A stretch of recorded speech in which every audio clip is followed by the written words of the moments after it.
வணக்கம், welcome to Jaya's kitchen. நான் இன்னைக்கு கருப்பு கவுனி அரிசியில் கஞ்சி ஒன்று செய்ய போகிறேன். அது எப்படி செய்யலான்றதை பார்க்கலாம் வாங்க.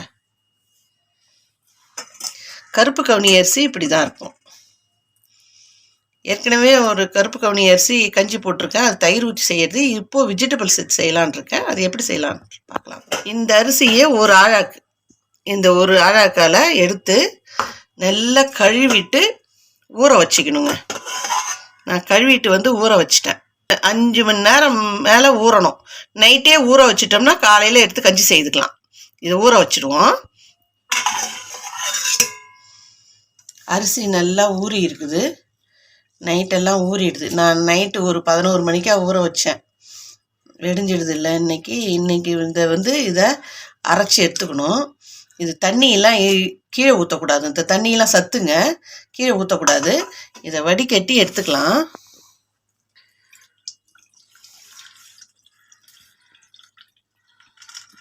இப்போ நல்லா வடிஞ்சிடுது தண்ணி. இதை ஒரு 5 நிமிஷம் வந்தாலே போதும், நல்லா வடிஞ்சிடும். வடிஞ்சதுக்கப்புறம் ஒரு மிக்ஸி ஜாரில் போட்டுக்கலாங்க. மிக்ஸி ஜாரில் போட்டு கொஞ்சம் கொரகொரப்பாக அரைக்கணும். அதை அரிசி அப்படியே போட்டு செய்கிறத விட கொஞ்சம் குருணை மாதிரி அரைக்கணும். பல்ஸ் கொடுத்தீங்கனாலே அரைஞ்சிடும். அது இதுதாங்க பல்ஸு. இந்த மாதிரி தான் பல்ஸ் கொடுத்து எடுத்து அரைச்சிக்கணும். பாருங்கள் இப்போ எப்படி இருக்குது. கொரணையாக இருக்கும். இந்த மாதிரி தான் இருக்கும். இந்த மாதிரி தான் அரைச்சிக்கணும்.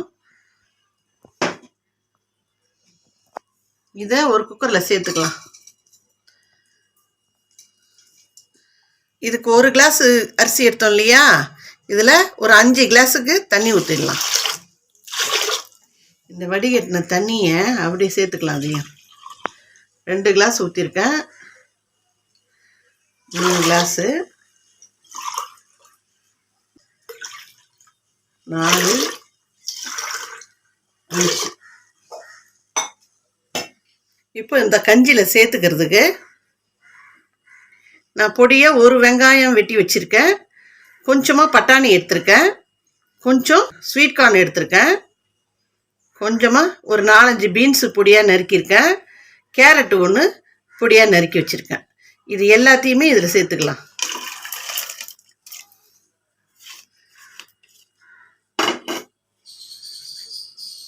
அப்புறம் பூண்டு கொஞ்சம் தட்டி வச்சுருக்கேன்.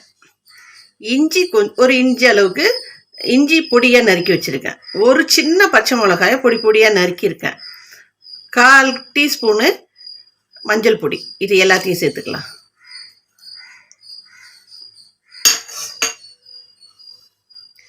இது 1/2 டீஸ்பூன் மிளகு பவுட்ரு, 1/2 டீஸ்பூன் சீரக பவுட்ரு. இதையும் சேர்த்துக்குவோம். இதில் கொஞ்சமாக உப்பு சேர்த்துக்கலாம். உப்பு பத்தலைன்னா குடிக்கும்போது சேர்த்துக்கலாம். உப்பு சேர்க்க வேணும், கொஞ்சமாக போட்டுக்கலாம். இது எல்லாத்தையும் கலக்கி விட்டுட்டு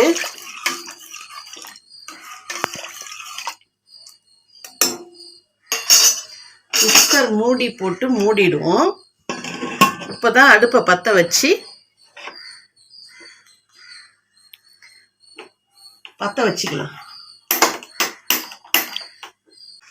இதை ஆஃப் ஃப்ளேமில், ரொம்ப சிம்மாகவும் வேணாம், ஃபுல்லாகவும் இருக்கக்கூடாது. ஏன்னா அந்த அரிசி அடி பிடிச்சிடும்.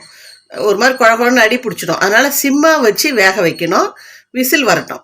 ஒரு 3 விசில் வர வரைக்கும் வேக விட்டுடலாம். ஒரு சின்ன முழி அளவுக்கு ஒரு 1/2 கப் அளவுக்கு தேங்காய் எடுத்து வச்சுருக்கேன். தேங்காய் பால் எடுத்துக்கலாம். இதில் தேங்காய் பால் போட்டு செய்தால் ரொம்ப நல்லாயிருக்கும். சார் அடங்கிடுது. இப்போ திறந்து பார்க்கலாம்.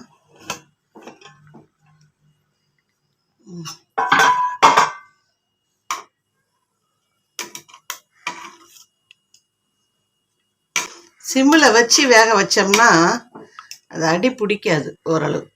ஏன்னா இந்த அரிசி அடி பிடிக்கும். அதனால தான் அந்த மாதிரி செய்ய சொன்னேன். இப்போ நாம் தேங்காய் பால் அரைச்சிட்டு வந்துட்டோம். அதை வடிகட்டி இதில் ஊற்றிக்கலாம்.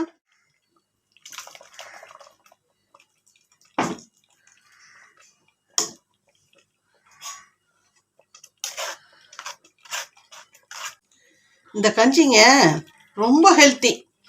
வெயிட் லாஸ் பண்ணுறவங்க கண்டிப்பாக இதை குடிக்கலாம். டெய்லி குடிக்கலாம். அதுவும் இல்லாமல் இது வயிற்று புண்ணுலேருந்து ஹார்ட் ப்ராப்ளம் உள்ளவங்க எல்லாருமே இதை குடிக்கலாங்க. அவ்வளோ ஹெல்த்தி இது. வெயிட் லாஸ் பண்ணுறவங்க கண்டிப்பாக குடித்தோம்னா வெயிட் லாஸ் ஆகும். இதில் வேறு நம்ம வந்து சத்துக்கு காய்கறியெல்லாம் போட்டு தான் கஞ்சி செய்கிறோம். இந்த கஞ்சி குடித்தா ரொம்ப நல்லது. இது கேன்சருக்கு கூட நல்லதுன்னு சொல்கிறாங்க. இந்த கஞ்சி கேன்சருக்கு, அப்புறம் வயிற்று புண்ணுக்கு, எல்லாத்துக்குமே, சுகருக்கு முக்கியமாக ரொம்ப இது முக்கியங்க. அது சுகர் உள்ளவங்க சாப்பிட்டாங்கன்னா சுகர் கண்ட்ரோல் ஆகும்னு சொல்கிறாங்க. இதை போதும், இது நிப்பாட்டிடலாம். இந்த கஞ்சியை செய்து டெய்லி குடிக்கணுங்க. பசங்களுக்கு வந்து அவ்வளோவா கொடுக்கறதுக்கு இல்லை, ஏன்னா இது வெயிட் லாஸ் ஆகுன்றதால வாரத்துக்கு ஒரு தடவை கொடுத்துருங்க இந்த கஞ்சியை. ஆனால் பெரியவங்க கண்டிப்பாக இதை எடுத்துக்கலாம். ஹெல்த்தி, நல்ல ஹெல்த்தி இது. இதை சூப்பாகவும் குடிக்கலாம். தண்ணியாக இருந்தால் சூப்பு, கட்டியாக இருந்தால் கஞ்சி. இதை வந்து இந்த ஹெல்த்தியான இதை குளிர் நாள் கூட குடிக்கலாம். இது ஹீட்டுன்னு நினைக்காதீங்க. இதில் காய்கறிலாம் போட்டிருக்கோம், தேங்காய் பால் விட்டுருக்கோம். இந்த கஞ்சியே வந்து தயிர் போட்டு கூட சாப்பிடுவாங்க, சாதாவாக சாப்பிடுவாங்க. எப்படி வேணாலும் சாப்பிட்லாங்க. நாம் செய்துக்கிறத இதுதான். இந்த பாருங்க, இதில் வந்து கார்ன் இருக்குது, பீன்ஸ் இருக்குது, இந்த கேரட் இருக்குது, பட்டாணி இருக்குது, எல்லாமே போட்டு செய்திருக்கிறது. இது சூப்பராக இருக்கும்.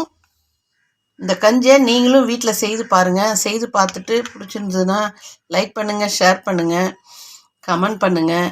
சப்ஸ்கிரைப் பண்ணாதவங்க ஜெயாஸ் கிச்சனை சப்ஸ்கிரைப் பண்ணிவிட்டு பக்கத்தில் இருக்கிற பெல் பட்டனை கிளிக் பண்ணுங்கள். அப்போ தான் நான் போடுற வீடியோஸு உங்களுக்கு உடனடியாக வந்து சேரும். இது வந்து இந்த ரெசிபியை நீங்கள் கண்டிப்பாக செய்யுங்க. தேங்க்யூ. நெக்ஸ்ட் ரெசிபியில் பார்க்கலாம்.